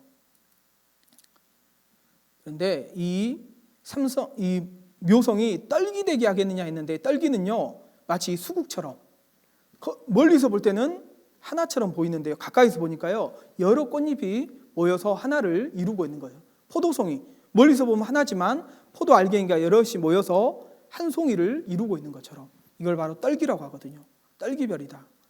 여기 보면 M45 플레아데스 성단은 예로부터 묘성이라 불리며 사람들의 사랑을 받아왔습니다. 여러분 맨눈으로 이 성단에서 별을 몇 개나 볼 수 있나요? 보통 시력이라면 6개 내지 7개로 보일 것입니다. 그렇죠. 우리가 맨눈으로 보면 6개 내지 7개 정도밖에 절대 안 보여요. 밤하늘을 봐보셔요. 그런데 이게 떨기되게 했다라고, 떨기별이다 라고 얘기를 하는데 실제 그게 맞는 겁니다. 허블 우주 망원경이 이게 발명이 된 다음에요, 대기권 위에 망원경을 띄워서 멀리 있는 우주에 있는 별들까지도 바라보게 됐어요. 그랬더니 놀랍게도 이 묘성을 관측을 했는데, 묘성이 육안으로는 6개 내지 7개밖에 보이지 않지만 각각의 별마다 500개, 많게는 3000개, 그렇게도 이야기를 하거든요. 그래서 보면 이게 떨기별이다, 한 개의 별로 보이는데요, 관측 결과 500개 이상의 별 집단으로 구성된 떨기별인 것이 확인되었다. 그리고 삼성의 띠를 풀겠느냐라고 했는데, 육안으로 보면요 3개의 별이 붙어 있는 것처럼 보입니다. 그 허리띠가 풀리지 않은 것처럼 보여요. 그런데 실제적으로는 이 망원경을 통해서 바라보니까요, 이 3개의 별이 궤도를 달리하고 멀리 떨어져 있는 거예요. 실제적으로는 삼성의 띠가 풀려 있다는 것이 드러났어요. 서로 멀리 떨어져 있는 풀려 있는 별인 것이 밝혀졌다. 그리고 또 성경에 보면 이제 하나님이 이 지구상에 생명체를 만드셨다라고 했거든요. 창세기 1장에 태초에 하나님이 천지를 창조하시니라. 그리고 우주와 지구를 만들고 지구 안에 먼저 식물을 만들었습니다. 그리고 동물을 만들었죠. 그리고 마지막에 사람을 만들었는데요, 이 식물과 동물을 만들 때는 특징이 있습니다. 종류대로. 여기 창세기 1장 11절 12절에 보면 하나님이 가라사대 땅은 풀과 씨 맺는 채소와 각기 종류대로 씨 가진 열매 맺는 과목을 내라 하시매 그대로 되어 땅이 풀과 각기 종류대로 씨 맺는 채소와 각기 종류대로 씨 가진 열매 맺는 나무를 내니 하나님의 보시기에 좋았더라. 풀과 채소와 나무를 만드셨는데 종류대로 만드셨다라고 하고 있어요. 그리고 21절에 보면 하나님이 큰 물고기와 물에서 번성하여 움직이는 모든 생물을 그 종류대로, 날개 있는 모든 새를 그 종류대로 창조하시니 하나님의 보시기에 좋았더라. 물고기와 새를 만드셨는데 역시 종류대로 만드셨다.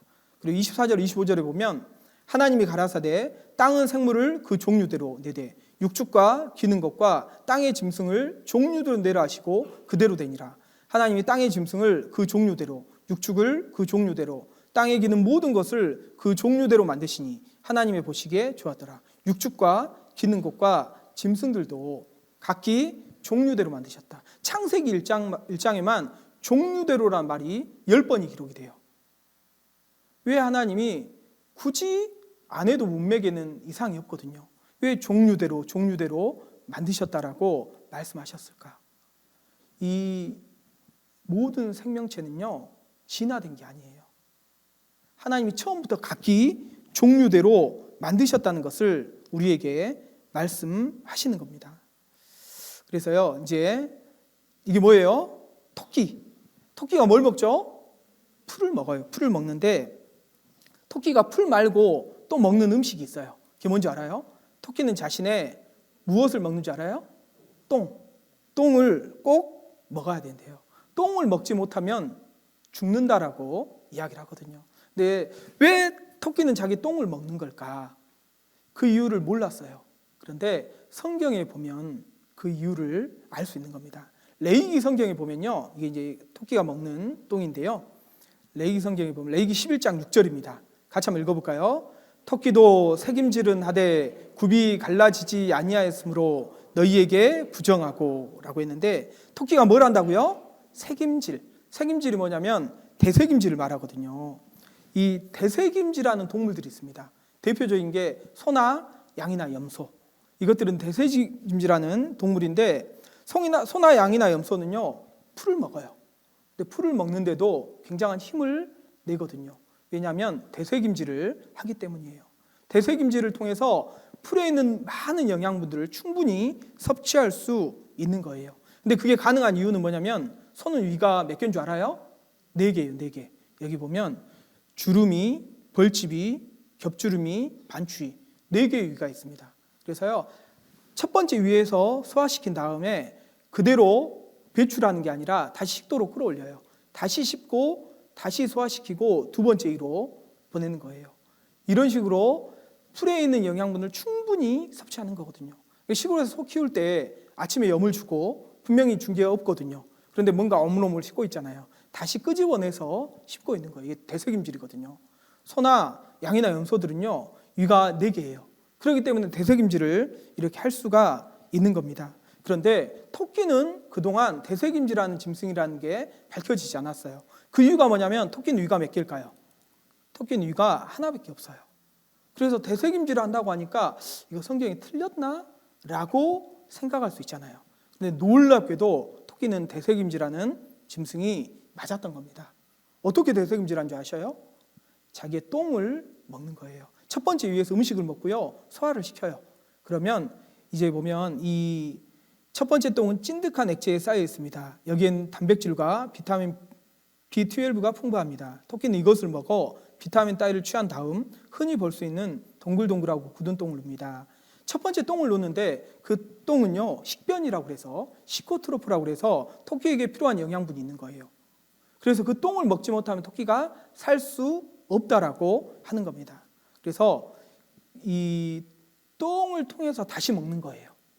그러니까 위에서 이게 다시 끌어올려서 하는 게 아니라 배출한 다음에 똥을 다시 먹어서 대색임질을 하는 것이다 라고 했습니다. 그래서 보면 이 사실은 1882년 색임질에 대한 과학적 정의, 그 시코트로프의 작용을 밝힘으로써 증명되었다. 독일의 그리즈맥이라는 동물학자가요, 이 사실을 1882년도에 처음으로 밝혀냈어요. 그런데 왜 그동안 알기 어려웠냐? 토끼가 이 일을 언제 하냐면 늦은 밤이나 이른 새벽에 자기 똥을 먹는 거예요. 늦은 밤이나 이른 새벽에 토끼 거기 쳐다보고 있는 사람 없잖아요. 그래서 그동안은 발견을 못했는데 실제로 자기 똥을 먹는 게 밝혀졌고 똥을 먹는 이유가 밝혀진 거예요. 아, 자기 똥을 먹지 않으면 죽는구나. 이렇게 대색임질을 하는구나라는 것을 밝혀낸 겁니다. 그래서요, 성경은 사실이에요. 근데 모세라는 사람은 어떻게 토끼가 대색임질을 한다는 것을 3,500년 전에 알 수 있었을까요? 그는 동물학자가 아니었어요. 또 어떻게 알 수 있었을까요? 하나님이 불러주신 그대로 받아 적은 겁니다. 그리고 토끼를 만드신 분이 누구예요? 하나님이시라는 거예요. 그거를 우리에게 보여주고 있는 겁니다. 그리고 물 위를 달릴 수 있는 도마뱀. 여러분, 사람이요, 물 위를 달릴 수 있을까요? 달릴 수 있어요? 세상에서 가장 빠른 사람이 우사인 볼트거든요. 우사인 볼트가 이제 9초 100m를 9초대로 뜁니다. 시속으로 환산하면 한 36km 정도 뛴대요. 근데 우사인 볼트는 무리를 달릴 수 있을까요? 안 돼요. 무리를 달릴 수 있으려면 시속 120km 정도는 달려야 되는 사람이. 그리고 현재 사람의 평균 그 다리의 힘보다 15배는 있어야 됩니다. 그래야지 무리를 달릴 수 있다라고 해요. 이론적으로는 쉽죠? 무리를 달리는 거. 먼저 한 발을 물에 딱 갖다 대요. 그리고 그 발이 빠지기 전에 다른 발을 또 떼면 됩니다. 그 빠지기 전에 또 다른 발 떼고. 이론적으로는 쉬워요. 근데 그렇게 하기 위해서는 시속 120km 달릴 수 있어야 돼요. 그리고 사람 다리 힘의 15배는 있어야 된다고 하거든요. 그런데 물 위를 달릴 수 있는 짐승이 있습니다. 뭐냐면 바실리스크 도마뱀이라고 하거든요. 천적이 나타나면요, 이 바실리스크 도마뱀이요, 피하는데 어떻게 피하냐면 물 위를 달리는 거예요. 잠깐 볼게요.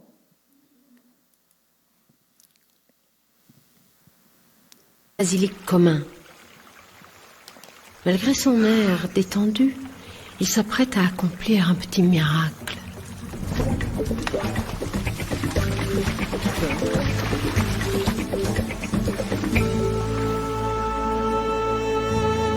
자세히 희한하죠. 아주 슬로우 모션으로 보여줍니다.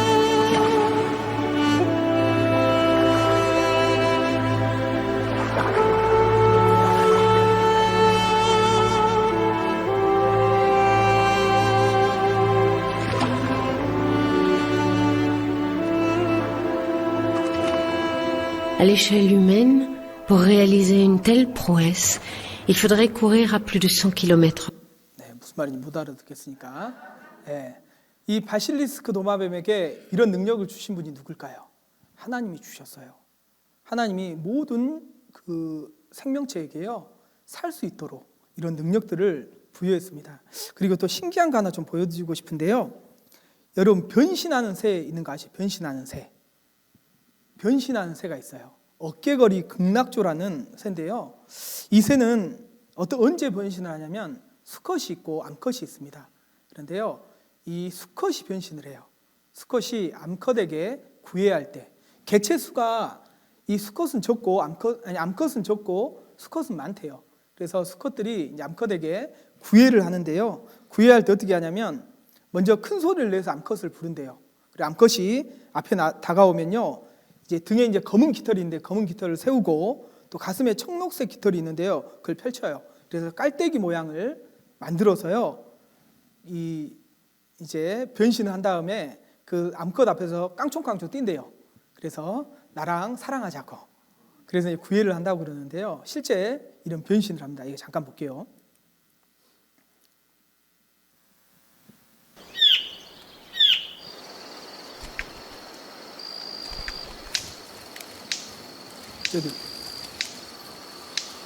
위협하는 거 아니에요. 지금 구애하는 겁니다. 암컷 앞에서 완전히 딴 새가 된 수컷. 어떻게 이런 변신이 가능할까요? 수컷은 망토 같은 어깨깃이 있습니다. 날개를 덮을 정도로 깁니다.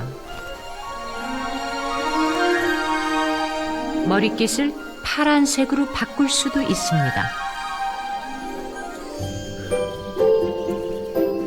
부리 쪽 깃털을 세워 T자 모양으로 만듭니다. 파란 머리와 T자 깃털이 만나 파란 눈처럼 보이죠?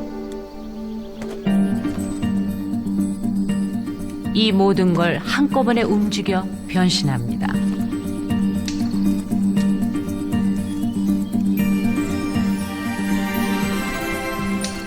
이게 다가 아닙니다. 박자를 맞춥니다. 날개를 땅에 때리죠. 웃는 얼굴 춤, 어깨, 머리, 콧등의 모든 근육에 힘을 주면서 날개까지 쓰는 춤입니다. 구의 마지막에 쓰는 필살기죠.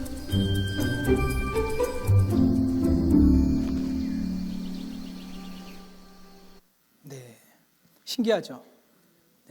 이런 능력을 주신 분이 누굴까요? 하나님이에요. 그래서 로마서 1장 20절에는 이렇게 말씀하십니다. 같이 읽겠습니다.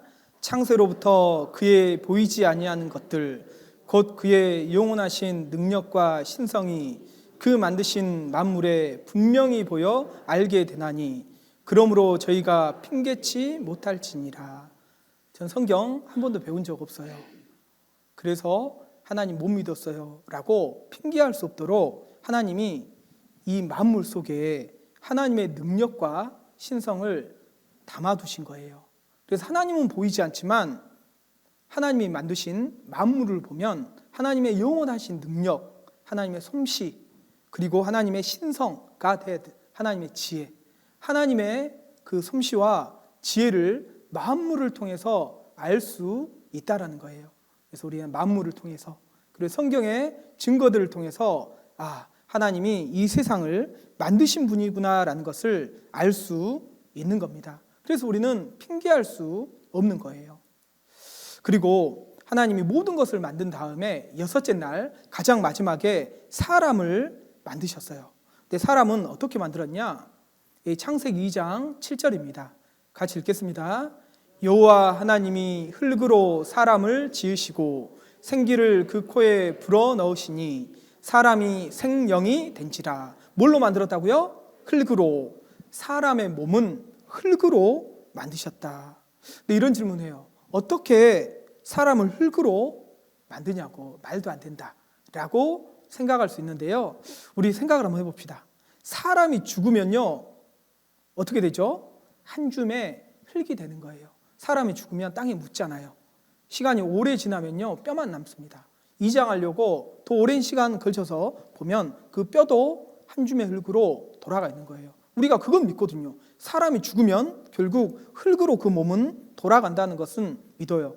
그런데 흙에서 사람이 됐다는 것은 이게 안 믿겨지거든요. 근데 성경은 분명히 사람을 흙으로 만드셨다라고 했는데 과학자들이 이걸 분석을 해본 거예요. 놀랍게도 사람 몸의 구성 성분과 흙의 구성 성분이 동일하다는 게 밝혀진 겁니다.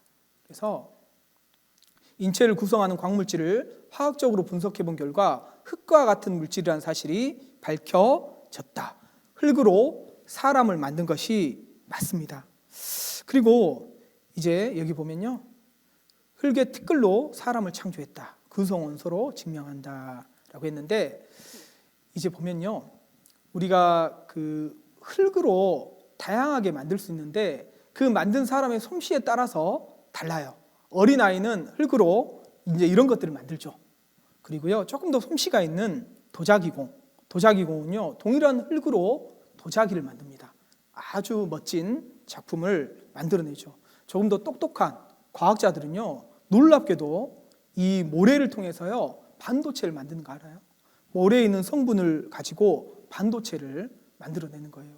동일한 흙인데 솜씨에 따라서 달라지잖아요. 어린아이가 만든 것과 도자기공이 만든 것과 과학자들이 만든 것이 달라집니다. 하나님은요. 하나님은 전지전능한 분이거든요. 그 하나님은 흙으로 사람을 만드신 거예요. 사람은 흙으로 만들어졌습니다. 그런데 우리가 학교에서요, 이 창조가 아니라 진화를 배우는 거예요. 그래서 진화가 결국 뭘 얘기하는 거냐? 원숭이가 사람이 됐다라는 것을 이야기하는 겁니다. 오랜 시간 우연히 저절로 원숭이가 사람이 됐다라고 이야기를 해요. 더 거슬러 올라가 보면요, 결국은 단세포 생물, 아메바가 사람이 됐다. 이게 진화 개통도거든요. 여러분 이거 믿으셔요? 우리 조상은 원숭이고 더 거슬러 올라가면 아메바가 우리 조상일까요? 이렇게 사람이 만들어졌을까요? 그거 아니에요. 여러분 개구리 왕자 이야기 아시죠? 마법에 걸려서요 개구리가 된 왕자에게 공주가 입맞춤을 했더니 어때요? 그 멋진 왕자가 됐다. 이게 이제 개구리 왕자 이야기거든요. 이걸 바로 동화라고 합니다. 맞죠? 예. 그런데요 이게 빨리 왕자가 되면, 사람이 되면 동화라고 하는데요, 오랜 시간 천천히 사람이 되면 과학이라고 하거든요. 진화는 결코 과학이 아닌 거예요. 증거가 없을 뿐만 아니라 오히려 과학이 발달하면서 허구라는 증거들만 계속 드러나고 있어요. 이 진화론을 처음 주장했던 사람이 다윈이거든요. 종의 기원이라는 책을 냈습니다. 그런데 당시에는요, 세포라든가 DNA라든가 이런 지식이 전무했을 때예요. 만약 우리 시대에 이 다윈이 종의 기원이라는 책을 냈다면요, 완전히 무시당했을 거예요. 왜냐하면 그 당시에는 세포나 DNA라는 지식이 전혀 없었거든요. 결코 그런 지식이 있었다면 진화론은 나올 수가 없었던 겁니다. 그래서요, 우리 시대는요, 생명의 설계도 DNA. 그런데 이 DNA를 보면요, 인간과 원숭이, 침팬지는요, 완전히 달라요. 인간은 그 염색체 수가요, 23쌍이에요. 성염색체 1쌍, 상염색체 22쌍. 그런데 침팬지는요, 24쌍입니다. 죽었다 깨어나도 침팬지는 인간이 될 수 없다라고 이야기를 해요. DNA를 포함한 세포 한 개가 우연히 만들어질 확률을 뭐라고 하냐면 10에 16만 7,626승분의 1. 무슨 말인지 모르겠죠. 아무튼 일어날 수 없는 확률이다라는 거예요. 10의 50승분의 1을 수학적으로는 0이라고 하거든요. 근데 10의 16만 7,626승, 발음도 안 되네.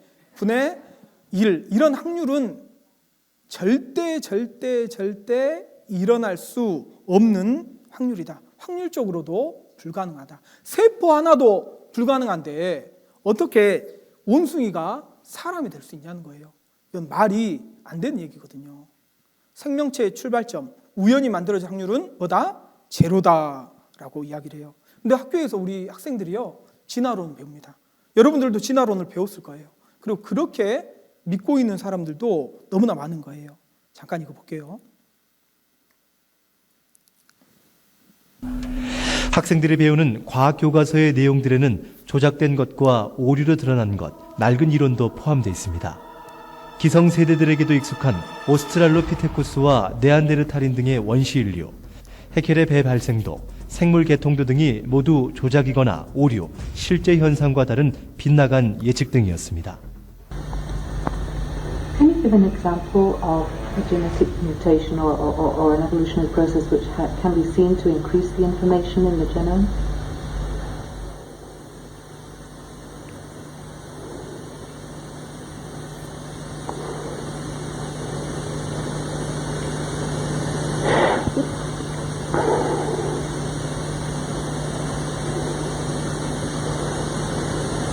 Can you just stop? I think. 왜 우리 아이들이 증거도 없는 거짓말을 배워야 되는 것일까요? 네, 아까 나왔던 사람인데요. 리처드 도킨스. 하나님 안 계시니까 걱정하지 말고 당신의 인생을 즐기라고 했던 진화론자입니다. 정말 진화가 일어났다면 그 증거를 대라고 그러니까요. 증거를 못 대는 거예요. 중간 단계에 화석이 있냐? 말을 못 하는 겁니다. 창조는요, 증거가 너무나 많이 있어요. 그래서 무엇을 우리가 믿을 것인가? 우리 조상들은요, 너무나 잘 알고 있죠. 콩 심은 데 뭐 나죠? 콩 나고, 팥 심은 데 팥 난다. 온숭이 심으면 뭐 나게 해요? 온숭이 나죠. 사람 심으면 사람 나는 것이 당연한 이치잖아요. 그래서 아무리 오랜 시간 우연히 겹치더라도 온숭이가 사람이 될 수 없다. 그래서 하나님이 사람을 만드셨다. 그럼 나는 누가 만들었을까? 나는 어디서 왔을까? 성경은 나도 하나님이 만드셨다라고 말씀하셔요. 시편 139편 13절 14절입니다. 같이 읽겠습니다. 주께서 내 장부를 지으시며 나의 모태에서 나를 조직하셨나이다. 내가 주께 감사하옴은 나를 지으심이 신묘 막직하심이라. 주의 행사가 기이함을 내 영혼이 잘 아나이다. 주께서 하나님께서 내 장부를 지으시며 나의 모태에서 나의 어머니 뱃속에서 나를 조직하셨나이다. 나를 만드신 분이 누구라고요? 하나님. 어디서요? 엄마 뱃속에서. 부모가 나를 만든 게 아니에요. 부모는 나를 낳아주신 것은 맞지만 엄마 뱃속에서 나를 만드신 분은 하나님이시다. 하나님이 나를 만드셨다면 하나님이 목적을 가지고 나를 만드신 거예요. 우리는 생각을 해봐야 됩니다. 나는 우연히 이 세상에 목적 없이 태어난 존재가 아니에요. 하나님 특별한 목적을 가지고 나를 만드셨어요. 주의 행사가 기이함을 내 영혼이 잘 아나이다. 그리고 나를 만드셨는데 신묘막측하게 만드셨습니다. 여러분, 우리는 걸작품이에요. 하나님이 만드신 최고의 걸작 중에 걸작이 바로 사람이고 나라는 거예요. 나를 존귀하게 만드셨어요. 이거 잠깐 볼까요? 이거 보고 참 신기하던데요.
하나님이 만드신 이 세상에서 살고 있습니다. 그리고 하나님이 나를 걸작 중에 걸작으로 만들었어요. 그런 인간이 하나님 어디 있냐고 이렇게 함부로 말을 해요. 하나님은 나를 만드신 분입니다. 그리고 특별하게 만드셨어요. 그 식물도 동물도 사람도 그 몸은 모두 흙으로 만드셨거든요. 그러나 사람은 짐승과 달라요. 뭐가 다를까요? 하나님이 사람을 만들 때는 종류대로 만드셨다라고 표현하지 않고 특별하게 이렇게 창조하신 거예요. 창세기 1장 27절입니다. 같이 읽겠습니다. 하나님이 자기 형상 곧 하나님의 형상대로 사람을 창조하시되 남자와 여자를 창조하시고 하나님이 사람은 하나님의 형상대로 창조하셨다. 하나님의 형상이 아까 뭐라고 그랬죠? 하나님은 영이시니라고 말씀했습니다. 인간 역시도 영적인 존재로 만드셨다. 사랑의 짝으로 하나님 인간은 특별하게 만드셨다라고 말씀을 하고 있어요. 사람 속에는 하나님의 형상을 닮은 영이라는 게 있습니다. 사람 몸만 있는 게 아니에요. 그래서 사람의 구성을 보면 데살로니가전서 5장 23절에 보면 또 너희 온 영과 혼과 몸이라고 그랬거든요. 사람은 크게 영, 혼, 몸으로 구성되어 있다라고 말씀을 하고 있습니다. 그래서 인간의 구성을 보면 몸만 있는 게 아니에요. 몸속에 영혼이라는 게 있습니다. 그래서 각각의 욕구가 있죠. 몸은 식욕, 성욕, 수면욕 등이 있잖아요. 배고프죠. 이게 몸의 욕구예요. 혼은 마음, 생각, 정신이라고 하고 지정의, 혼도 욕구가 있어요. 그래서 이 인간은 몸이 있기 때문에 몸의 욕구를 충족시켜야 돼요. 그래서 먹을 것이 있고 또 짝이 있고 잠을 자야지 만족을 하게 돼 있어요. 그리고 또 그것만으로도 인간이 만족이 안 되거든요. 혼이 있기 때문에. 이 혼은요 어때요? 정서적인 욕구가 있거든요. 그래서 좋은 그 풍경을 보고요. 또 좋은 음악을 듣고 이러면 또 마음의 안정을 찾고 또 뭔가를 이루고 성취하면 또 거기에서도 만족을 찾고 이런 욕구가 있습니다. 그런데 이 몸과 혼의 욕구가 만족이 돼도요, 인간은 만족이 안 되는 게 있어요. 왜냐하면 하나님의 형상대로 지음받은 영이 있고 그 영이 원하는 게 있거든요. 그게 뭐냐면 크게 이제 세 가지를 말하는데 종교심, 신을 찾고자 하는 마음이죠. 이 영은 하나님의 형상대로 지음받았기 때문에 하나님을 찾는 마음이 있어요. 누구에게나 이 종교성, 종교심이라는 게 있게 돼 있습니다. 그래서 인간은요, 아무리 미개한 문명이 들어가지 않는 곳에도 종교라는 게 있거든요. 그 속에 종교심이 있기 때문이에요. 또 양심은 선하게 살고 싶은 마음. 하나님은 빛이시라고 했습니다. 하나님 완전히 선하신 분이에요. 그리고 인간에게도 양심이라는 것을 부여하셨고 이 양심은 마음에 새긴 율법이라고 했습니다. 누가 지적하지 않아도 마음이 송사하기도 하고 내가 잘못한 게 없는데 이게 억울하면요 변명도 해요. 이 양심이 있기 때문이에요. 이 양심을 부여하신 분이 누굴까요? 나보다 더 높은 인격체가 부여하신 거거든요. 그리고 또 인간에게는 영혼을 사모하는 마음이 있다. 기껏해야 100년도 못 사는 게 인간이거든요. 그런데 인간 마음속에는 영원히 살고 싶은 마음이 있는 거예요. 사랑하는 인과 함께 100년만 살고 싶은 게 아니라 500년만 살고 싶은 게 아니라 영원히 살고 싶은 그런 마음이 인간 속에는 있는 거예요. 그래서 종교심이 있기 때문에요. 그래서 사람에게는 영이 있기 때문에 돈, 출세, 성공, 명예, 쾌락, 친구로도 채워지지 않는 빈 공간이 있다. 그래서 종교심이 있기 때문에 하나님을 만나야 돼요. 그 부모 잃은 고아가 부모를 만나기 전에 진정한 만족이 없듯이 우리는요 하나님을 만나지 않으면 진정한 만족이 없는 거예요. 또 양심이 있기 때문에 죄 문제를 해결받아야 됩니다. 죄의 사함을 받아야 돼요.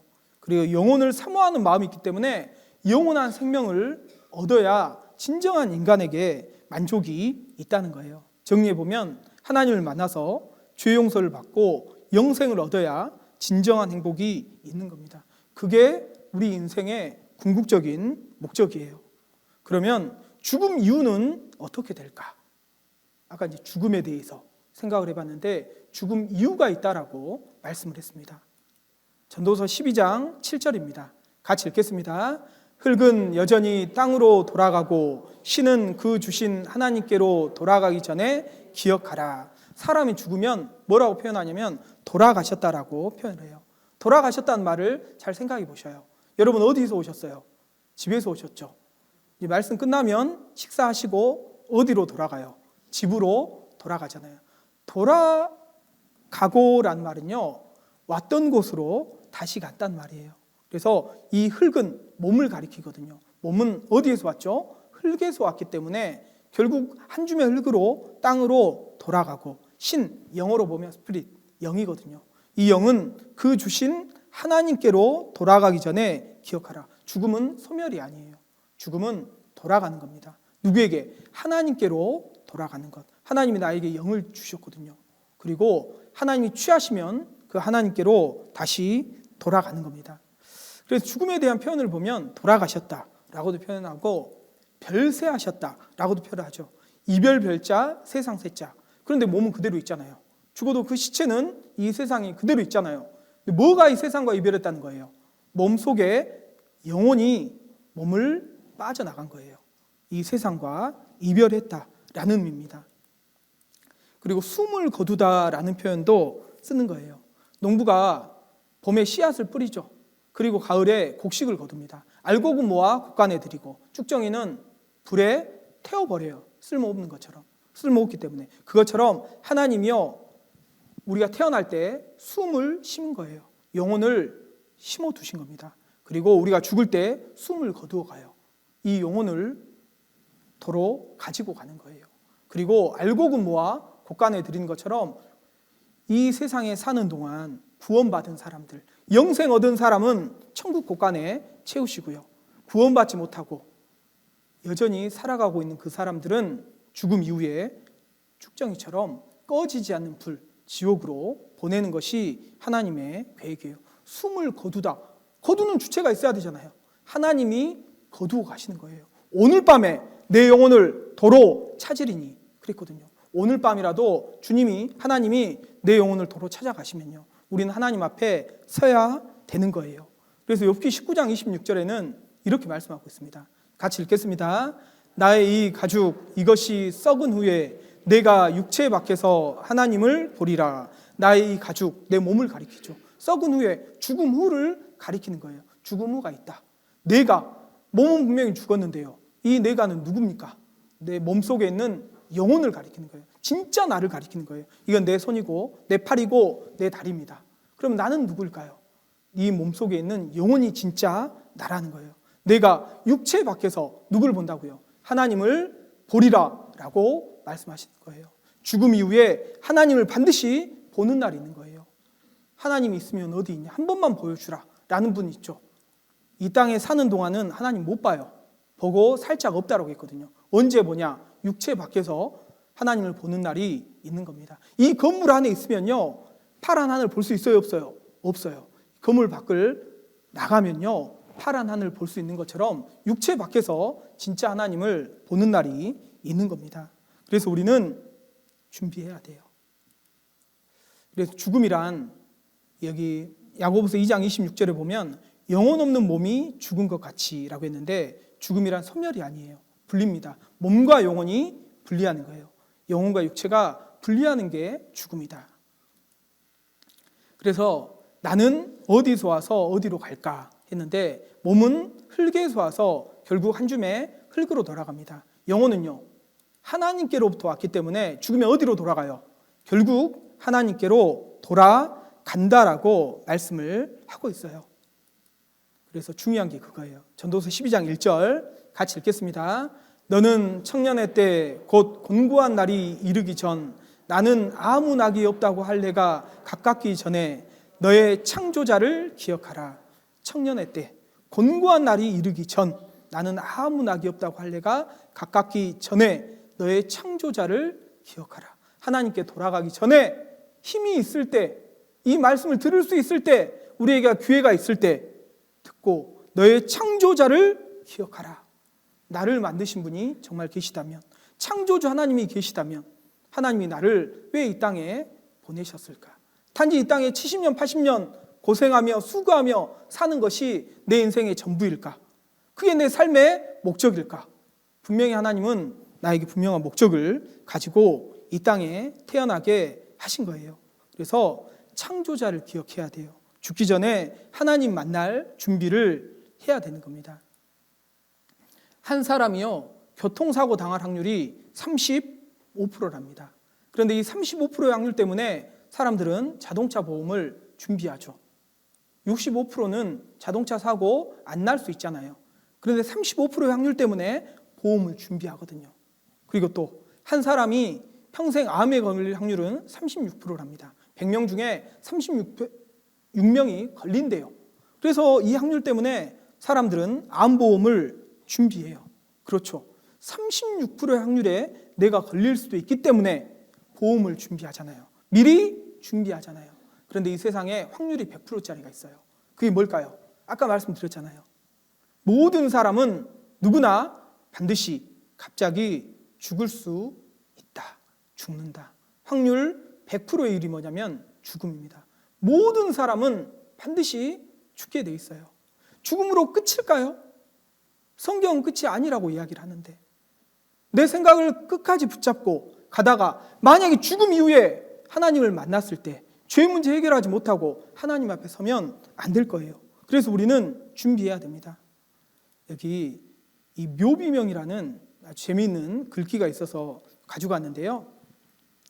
묘지에 가보면 많은 묘비들이 세워져 있다. 통상적인 묘비들이 대부분이지만 메시지를 전해주는 묘비도 있다. 어떤 사람이 묘지를 돌면서 묘비들을 읽고 다녔다. 그런데 어떤 묘비 앞에서 그는 발길을 멈추었다. 그 묘비의 글이 흥미로웠기 때문이다. 묘비의 글은 세 줄이었다. 나도 전에는 당신처럼 그 자리에 그렇게 서 있었어. 순간 웃음이 터져 나왔다. 무슨 이런 묘비가 다 있는가 하고 그는 웃었다. 나도 전에는 당신처럼 그곳에 서서 그렇게 웃고 있었어. 두 번째 줄을 읽고 난 그는 순간 이게 아니구나 싶었다. 마음이 콱 찔러옴을 느꼈다. 그래서 자세를 가다듬고 긴장된 마음으로 세 번째 줄을 읽었다. 이제 당신도 나처럼 죽을 준비나 하시오. 우리가 초상집에 가는 것이 잔치집에 가는 것보다 낫다라고 했습니다. 모든 사람의 결국이 이와 같이 된다라고 말씀하고 있습니다. 그 묘비 앞에서 이 세 줄의 글을 읽으면서 우리는 생각을 해야 됩니다. 아, 나도 언젠가는 이 묘비의 주인이 될 수 있겠구나 라는 것을 생각해야 돼요. 모든 사람은 반드시 한 번은 죽게 돼 있어요. 알고 계신가요? 아침에 일어날 때 심장이 뛰지 않는다면 당신은 죽은 것입니다. 죽음 이후의 삶은 준비되셨나요? 여러분, 이번 한 주는 그 죽음 이후의 삶을 준비하는 시간입니다. 여러분, 하루에 2시간씩이에요. 결코 헛된 시간이 아닙니다, 여러분. 여러분, 바쁘게 성실하게 사는 건 물론 중요하죠. 그런데 여러분의 인생의 목적을 달성하고 죽음 이후를 준비하고 사셨으면 좋겠습니다. 천하의 범사, 모든 일에는 기한이 있고 목적이 있다라고 말씀하고 있어요.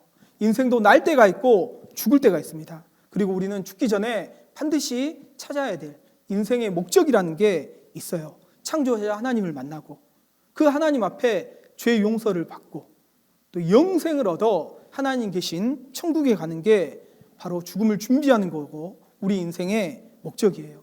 그러기 위해서는 하나님의 말씀을 들어야 됩니다. 하나님이 인간에게 가장 먼저 원하시는 것은 이 유한한 인생 가운데, 이 헛된 인생 가운데 하나님의 말씀을 들으라는 겁니다. 하나님의 말씀은 변하지 않고 영원한 말씀이에요.